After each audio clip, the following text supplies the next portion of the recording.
Hello friends and welcome to the exams made simple. So we are back and this is economic series का revision third video है, economic survey का third video है and overall ये जो है ये 49th video है पूरे रिवीजन सीरीज का 49th वीडियो. तो I hope you people have learned a lot with us in these 49-50 videos. So मैंने इकोनॉमिक सर्वे में आपको 5 चैप्टर्स अभी तक बताए थे. I have completed till 5 chapters. This is chapter number 6 जो कि आज हम स्टार्ट करेंगे. Targeting ease of doing business in India. Targeting ease of doing business in India.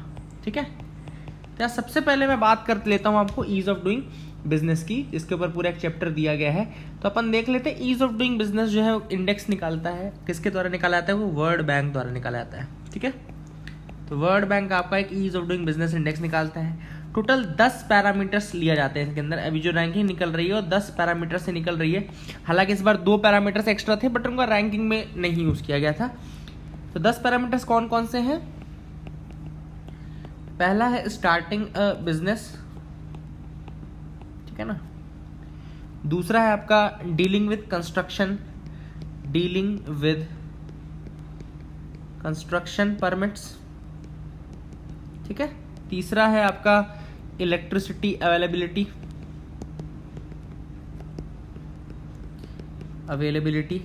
In 10 parameters पूछ भी सकता है इनमें से कौन सा पैरामीटर है कौन सा नहीं है. ऐसा क्वेश्चन भी यूपीएससी पूछ सकता है.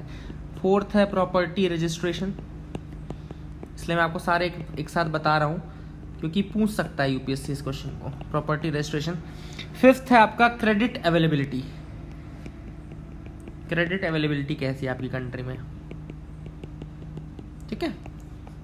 सिक्स्थ है आपका protecting minority investors. Protecting minority investors. Seventh है आपका पेइंग टैक्सेस. एट्थ है आपका ट्रेडिंग अक्रॉस बॉर्डर्स. नाइन्थ है आपका कॉन्ट्रैक्ट एनफोर्समेंट. और लास्ट है आपका 10th जो कि यूज किया था रिजॉल्विंग इंसॉल्वेंसी. तो ये 10 पैरामीटर्स है जिन पे वर्ल्ड बैंक निकालता है आपका ease of doing business index. अब मैंने आपको बताया कि इस बार 2 नए पैरामीटर्स लिए गए थे. 2 न्यू पैरामीटर्स वर देयर. ठीक है ना. पहला था जिसमें से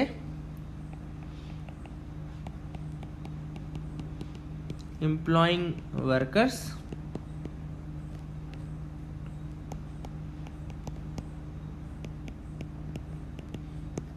गवर्नमेंट कॉन्ट्रैक्ट या कॉन्ट्रैक्टिंग जिसको बोलते हैं. ठीक है ना. अब इसमें जो गवर्नमेंट कॉन्ट्रैक्टिंग है तो जनवरी में एक न्यूज आई थी कि वर्ल्ड बैंक ने इस गवर्नमेंट कॉन्ट्रैक्टिंग यानी गवर्नमेंट कॉन्ट्रैक्टिंग को इंक्लूड कर लिया है in the ease of doing business. जिसको पूरा तरीके से इंक्लूड कर लिया गया. ये 10 parameters ease of doing business, ये सारी चीजें मैंने आपको बता दी. आई होप इनमें से एक क्वेश्चन तो इसी फैक्ट में से आ जाना चाहिए आपका. ठीक है ना.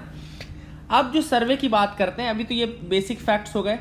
अब आपको हम सर्वे का बताते हैं थोड़ा सर्वे के हिसाब से कि सर्वे ने कौन से पॉइंट्स के लिए बोला है कि वो उसको इंक्लूड करेंगे. तो सर्वे ने बेसिकली 4 ऐसे इनमें से पैरामीटर्स हैं, 4 पैरामीटर्स जिसको सबसे ज्यादा इंपॉर्टेंस दिया है. पहला है जिसमें पीछे है ease of starting the business. Ease of starting the business. दूसरा है रजिस्टरिंग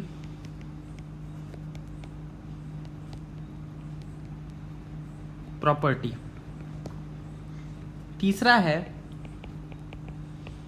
पेइंग टैक्सेस. एंड चौथा है enforcing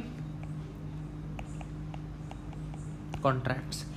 these are the 4 parameters जिनके लिए सर्वे बोलता है कि starting business keys, registering property, paying taxes and enforcing contract. These are the 4 important most parameters जिसके पीछे हमको काम करने की जरूरत है।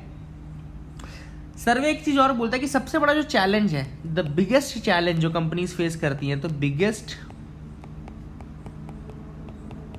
चैलेंज जो है वो क्या है, वो है there is a complex architecture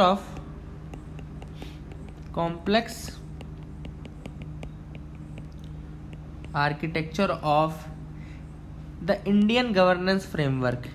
Indian governance framework, ये सबसे बड़ा प्रॉब्लम है। क्या सबसे बड़ा प्रॉब्लम है? इंडियन गवर्नेंस फ्रेमवर्क का कॉम्प्लेक्स आर्किटेक्चर। ठीक है ना? कैसे? एग्जाम्पल के लिए अगर हम मैन्युफैक्चरिंग का एग्जाम्पल लें, so there are nearly 51 applicable acts. 51 applicable acts are there. And अगर रूल्स की बात करें या सेक्शंस की बात करें तो 6796 सेक्शंस, ये सेट ऑफ रूल्स, या कहना चाहिए आपको रूल्स, या इसमें से कहना चाहिए एक्ट्स, उसके एक्ट्स के अंदर हैं। ठीक है ना? अगर आपको रेस्टोरेंट ओपन करना है तो आपको you require a number of licences. For example Delhi and Calcutta में अगर आपको करना है तो आपको एक licence, police eating house licence भी निकालना पड़ता है। क्या बोलते हैं उसे? Police eating house licence. तो ये सारा देखो, आपको मेंस का भी बहुत ज़्यादा पार्ट इसमें कंप्लीट होता है, इसीलिए सर्वे इंपॉर्टेंट है। अभी तो अभी प्रीलिम्स के हिसाब से आपको बता रहे हैं, लेकिन जब अभी मैं मेंस की रिवीजन सीरीज स्टार्ट करूंगा उसमें बहुत डिटेल में आपको सारी चीज़ें बताऊंगा। ठीक है ना? एंड अगर आपको मेंस की रिवीजन सीरीज चाहिए तो आप प्लीज़ मुझे बताइएगा कि आप लोग इंटरेस्टेड हैं या नहीं, पूरे एडिटोरियल के साथ, और सारी चीज़ें अपन डिस्कस करेंगे उसमें। ठीक है, तो ये सारी चीज़ें सर्वे ने बताई है कि क्यों इंडिया में इतनी ज़्यादा प्रॉब्लम्स हैं, या कहना चाहिए कॉम्प्लेक्स स्ट्रक्चर किस तरीके से है। ठीक है ना? अब स्केल इज अनदर इशू, एक और scale across a business. Another जो इशू है, another issue raised by the survey is that there is a problem of scale. यानी कि most of the manufacturing units in India have small capacities. जितनी manufacturing units हैं they are suffering from small capacities, वो small capacities से suffer कर रही हैं, and therefore low manufacturing. Small capacity है तो मैन्युफैक्चरिंग लो हो जाती है। ठीक है ना? एंड ये दिक्कत है compare to Bangladesh, China and Vietnam which have more than 80% of market value of exports by large enterprises, India has 80% by small enterprises. तो अगर हम वियतनाम, चाइना और बांग्लादेश का एग्जाम्पल देखें, यानी वियतनाम, चाइना, बांग्लादेश का एग्जाम्पल देखें, तो यहाँ पे 80% एक्सपोर्ट जो हो रहा होगा वो लार्ज एंटरप्राइजेस के थ्रू हो रहा होगा। इंडिया के केस में बिल्कुल अपोजिट है, 80% जो है वो बाय स्मॉल एंटरप्राइजेस हो रहा है। ठीक है ना? So that is the difference between the two. अब यहाँ पे इसी चैप्टर में एक बॉडी का नाम आता है ऑथराइज्ड इकोनॉमिक ऑपरेटर। तो देखो, ईज ऑफ डूइंग बिजनेस में लाने के लिए ये एक मेथोडोलॉजी है। ऑथराइज्ड इकोनॉमिक ऑपरेटर एक मेथोडोलॉजी है जो ईज ऑफ डूइंग बिजनेस लाती है। It's a program under WCO, यानी कि world customs organisation. Authorised economic operator एक प्रोग्राम है under the world customs organisation. It's a voluntary program and aims to enhance the international supply chain security. Aims to enhance what? International supply chain security. ठीक है ना? तो it aims to enhance the international supply chain security. अब कैसे होता है इसमें?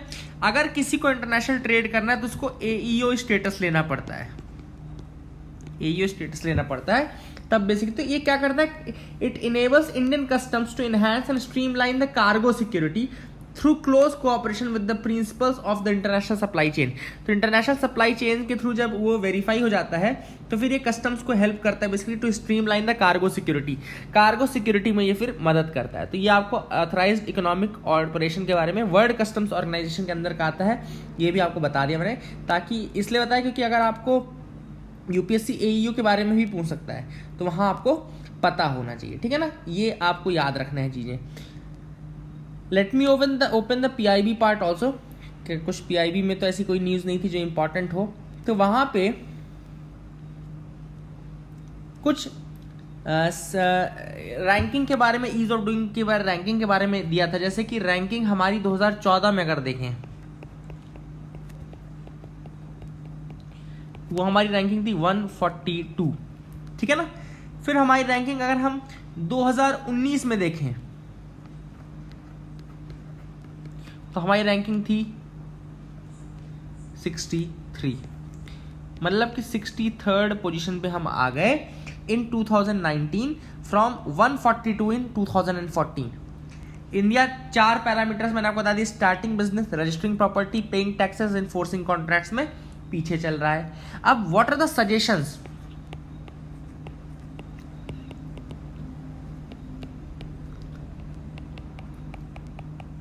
What are the suggestions for further ease of doing business. पहला है close coordination between logistic division of ministry of commerce and industry, CBITC, central board of indirect taxes and customs, ministry of shipping. तो सर्वे इन 3 लोगों के बीच में coordination की बात करता है। Logistic department, ministry of commerce industry का जो है, central board of indirect taxes and customs हो गया, और मिनिस्ट्री ऑफ शिपिंग। तो अगर इनके बीच में कोऑपरेशन बढ़ेगा तो ईज ऑफ डूइंग बिजनेस भी बढ़ेगा। दूसरा जो पॉइंट सर्वे बोलता है कि individual sectors like tourism, manufacturing, they should require a more targeted approach. Tourism, manufacturing require a more targeted approach that maps out the regulatory and process bottlenecks for each segment. तो इनके जो regulatory bottlenecks हैं, यानी regulatory जो hindrances हैं यानी कि bottlenecks हैं, उनको दूर करने की ज़रूरत है। इन इंडिविजुअल सेक्टर्स में, मैन्युफैक्चरिंग एंड टूरिज्म में एक्स्ट्रा ध्यान देने की ज़रूरत है। चैप्टर 7 में आते हैं। चैप्टर का नाम है golden jubilee of bank nationalisation.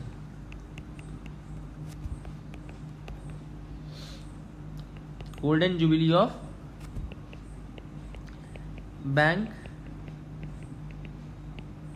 Nationalisation 1969 सबको याद होगा आपको, and 2019 basically it's a golden jubilee year, ठीक है ना। Accomplishments of lakhs of public sector bank employees cherished at an objective assessment of PSB suggested by the survey, ठीक है ना। Since 1969 Indian banking sector has not developed proportionately to the growth of the size of economy. सर्वे कहता है 1969 से अभी तक banks have not grown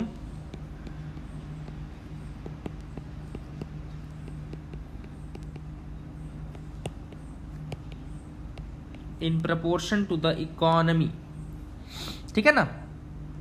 India has only one bank in the global top 100। India का केवल एक ही बैंक है। इंडिया हैज ओनली वन, यानी कि one bank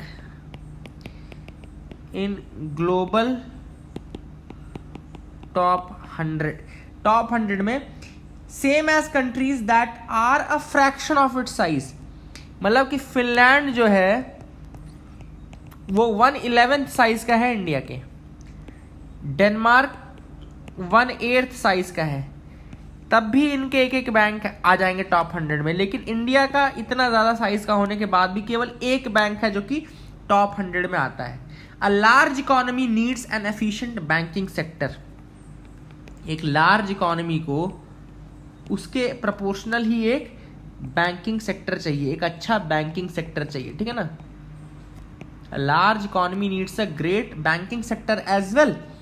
The onus of supporting the economy falls with the PSB, जो कि 70% मार्केट शेयर का कवर करते हैं। तो जो पब्लिक सेक्टर बैंक्स है, PSB यानी कि पब्लिक सेक्टर बैंक्स जो हैं, पब्लिक सेक्टर बैंक्स जो हैं, they cover nearly 70% of the market share in Indian banking. ये 70% मार्केट शेयर लेते हैं in the Indian banking. Survey क्या है, आपको पूरा करेक्ट स्टेटस दे रहा है, करेक्ट स्टेज बता रहा है कि इकोनॉमी में क्या चल क्या रहा है, ठीक है ना। तो ये सारी चीज़ें अगर आपको जाननी है तो आपको सर्वे के थ्रू ही पता चलेगा। Okay, I hope you got clarity regarding that as well. तो आगे मूव करते हैं।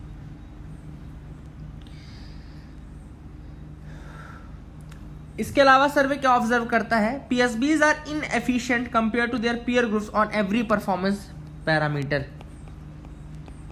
PSBs are inefficient when compared to their peer groups। जब हम peer groups के साथ उनके कंपेयर करेंगे तो PSBs जो है ज़्यादा inefficient आते हैं। In 2019, अगर हम 2019 की बात करें, the investment for every rupee in PSB on average led to the loss of 23 पैसा। 1 रुपए का जो इन्वेस्टमेंट था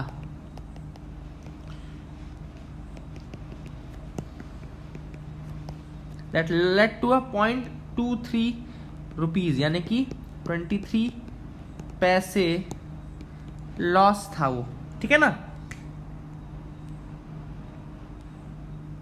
और नॉन पब्लिक बैंक्स में अगर आप देखें, NPB में अगर आप देखें, 1 रुपया इन्वेस्ट किया तो 9.6 पैसे का प्रॉफिट हुआ, ठीक है। क्रेडिट ग्रोथ की बात करें तो PSB has in much lower than NPB for the last several years. Credit growth मतलब कि जो इनमें इनकी जो क्रेडिट ग्रोथ होनी चाहिए वो नहीं हो रही, that has decrease, that is decreasing. Now survey जो है कुछ सॉल्यूशंस मेंशन कर रहा है। Survey has mentioned the solutions to enhance the public sector banks. पहला जो सॉल्यूशन है वो है employ stock ownership plan for PSBs। Employ stock ownership plan, जो एम्प्लॉयज हैं उनको स्टॉक्स दे करके, उनकी ओनरशिप दे करके, इसका कुछ एक प्लान बनाना चाहिए for the public sector bank. Employ stock ownership plan for the PSBs। दूसरा है, याद रखना इस फैक्ट को एज इट इज याद रख ले, representation on boards proportionate to the blocks held by the employees. Board में उनको फिर रिप्रेजेंटेशन दिया जाए,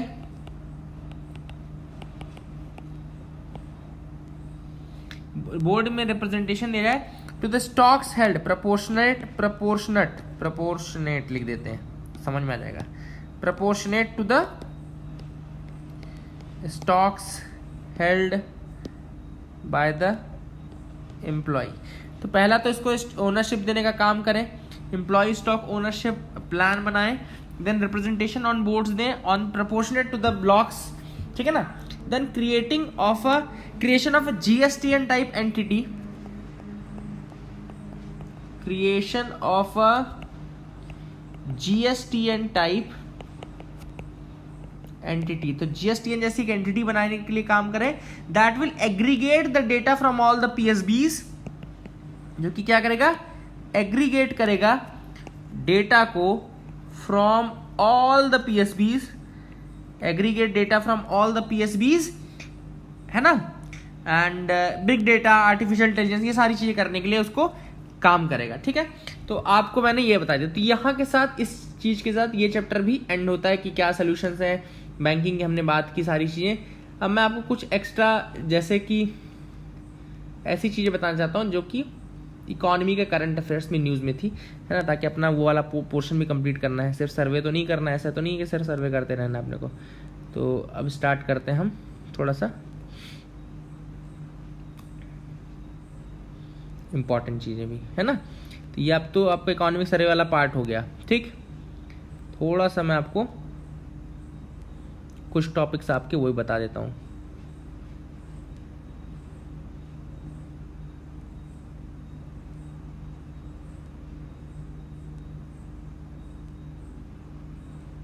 ठीक है,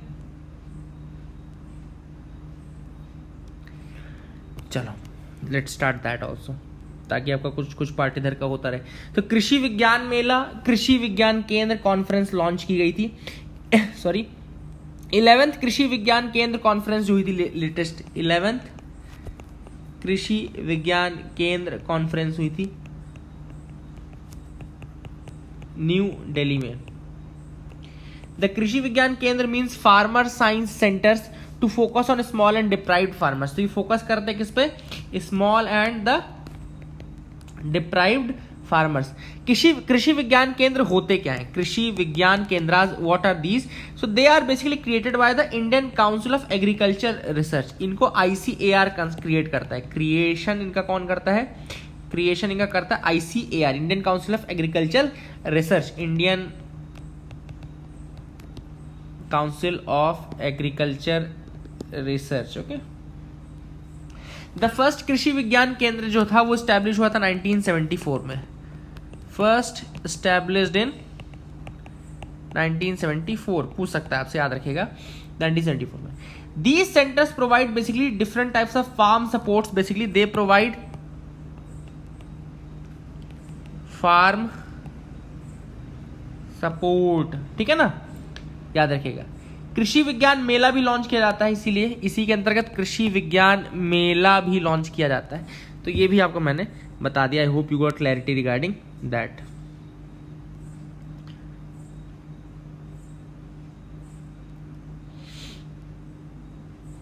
अगली जो बॉडी है वो है land port authority of India.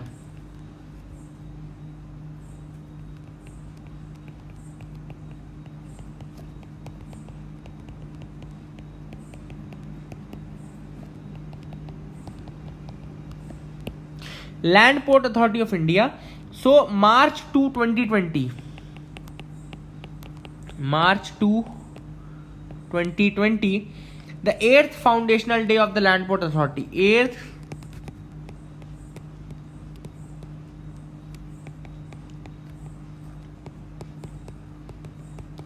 LPAI, land port authority of India, ठीक है ना।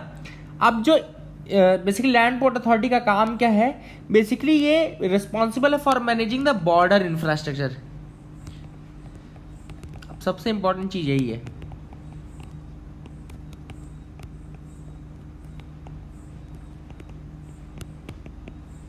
अब आप बोलेंगे लैंड पोर्ट अथॉरिटी है और बॉर्डर इंफ्रास्ट्रक्चर मैनेज करती है, बिल्कुल सही बात है, याद रखेगा इसको। It creates, upgrades and maintains integrated check post. तो ये क्या है? इंटीग्रेटेड चेक पोस्ट को maintain, create,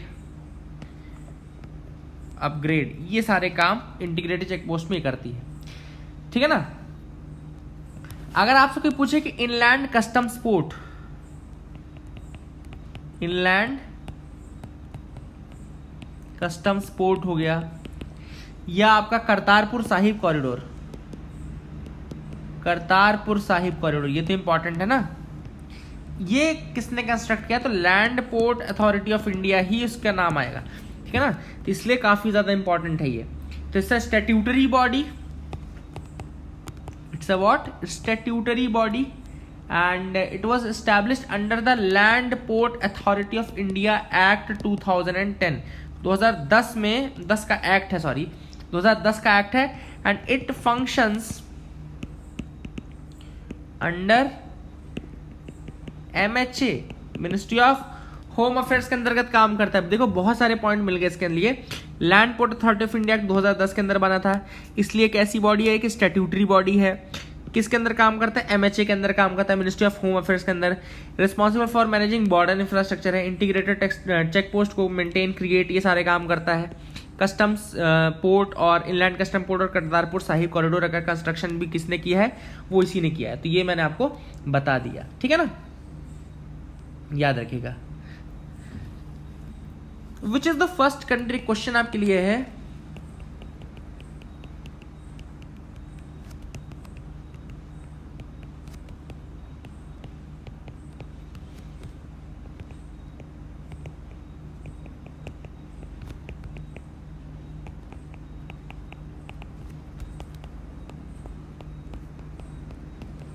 which is the first country to provide free public transport, इसका आंसर है लग्जमबर्ग। आंसर इज लग्जमबर्ग, याद रखिएगा इसको, एज इट इज याद रख लीजिए, ठीक है ना, लग्जमबर्ग। ठीक, आगे मूव करते हैं।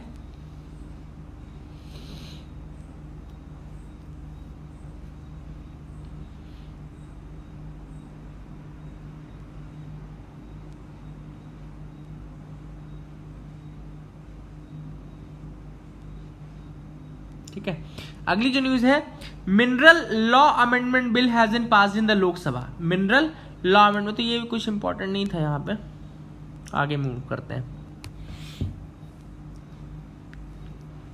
मेजर पोर्ट एट वाधवान,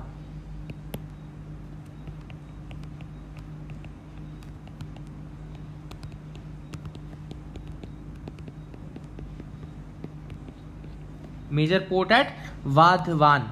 अब ये सबसे पहले वाधवान कहां पर है, तो ये है आपका महाराष्ट्र में। The union government has recently, cabinet has recently approved proposal to set up a major port at Vadhavan in Maharashtra. ये मेजर पोर्ट सेटअप होगा। This port will handle, it is being set up to achieve the GOI target for developing infrastructure projects. तो infra projects के अंतर्गत इसको develop किया जाएगा, ठीक है ना, इंफ्रा प्रोजेक्ट्स के अंदर इसको डेवलप किया जाएगा। एंड ठीक है, याद रखिएगा, इंडिया के अगर दो सबसे बड़े हम देखें, दो सबसे बड़े जो कंटेनर है which are handling ports in India, तो एक मुंद्रा पोर्ट है जो कि गुजरात में है, मुंद्रा पोर्ट गुजरात का, दूसरा है JNPT महाराष्ट्र का, जवाहरलाल नेहरू पोर्ट टर्मिनल महाराष्ट्र का। ये दोनों सबसे बड़े हैं, ठीक है ना। Vadhavan port has a natural port of 20 metres and it is ideal to handle the bigger vessels. 20 metres का लगभग है वाधवान पोर्ट का नेचुरल पोर्ट है जो है, and it's a natural port and याद रखिएगा it's good for handling the bigger vessels, ठीक है। आगे मूव करते हैं।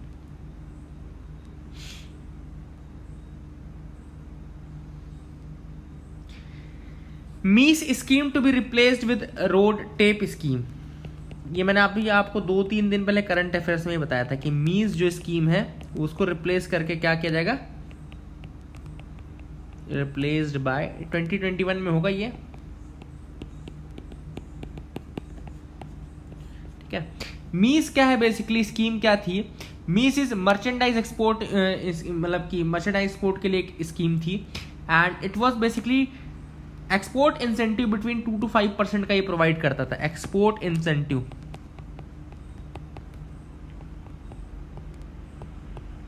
मर्चेंडाइज एक्सपोर्ट इंसेंटिव स्कीम ही थी ये, 2% to 5%। अभी इसमें 2 करोड़ की कैपिंग लगा दी गई है। फॉरेन ट्रेड पॉलिसी जो FTP आया था, फॉरेन ट्रेड पॉलिसी 2015 से 2020 के लिए आई थी, उसके अंतर्गत ये था। उसमें 2 थी, मीस थी और एक सीस स्कीम भी थी, ओके। मीस का जो मेन एम है that is to make Indian products competitive at the global market. Indian products को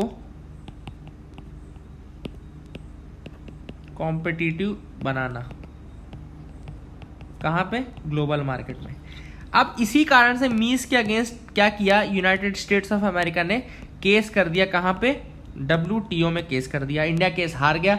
अब उनको रिप्लेस करना पड़ रहा है बेसिकली इस स्कीम को रोड टेप स्कीम के थ्रू। रोड टेप स्कीम के थ्रू इसको रिमिशन ऑफ ड्यूटीज और टैक्सेस ऑन एक्सपोर्ट प्रोडक्ट, इसको बोलते हैं रिमिशन ऑफ ड्यूटीज और taxes on export product. Export product में remission of duties and taxes, ठीक है ना, याद रखिएगा। Now it is being replaced, मैंने आपको बता दिया इसको रिप्लेस किया जा रहा है। एंड रोड टेप जो है बेसिकली वो WTO कंप्लायंट स्कीम है, और जो मीस स्कीम थी वो WTO कंप्लायंट नहीं थी, ऐसा कहा जाता था, ठीक है ना। अगला जो टॉपिक है वो है Bhoomi Rashi portal. I hope you people have seen that रसोड़े में कौन था ऐड, उसमें राशि इंपॉर्टेंट है ना। तो भूमि राशि पोर्टल की बात करते हैं। Bhoomi Rashi portal basically has been launched by ministry of road transport and highways.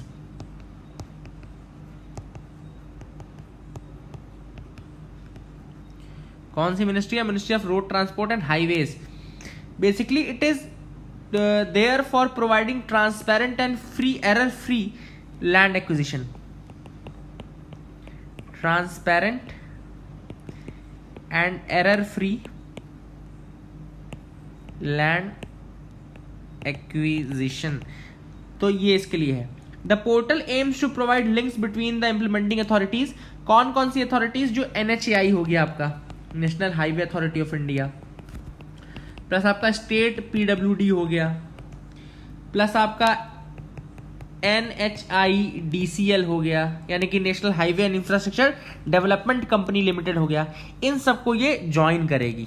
Okay, क्या आपका भूमि राशि पोर्टल। तो एरर फ्री लैंड एक्विजिशन के लिए है, transparent and error free land acquisition के लिए है, ठीक है ना। प्रोसेसिंग टाइम घट जाएगा, ये सारी चीजें इसके थ्रू होंगी, ठीक।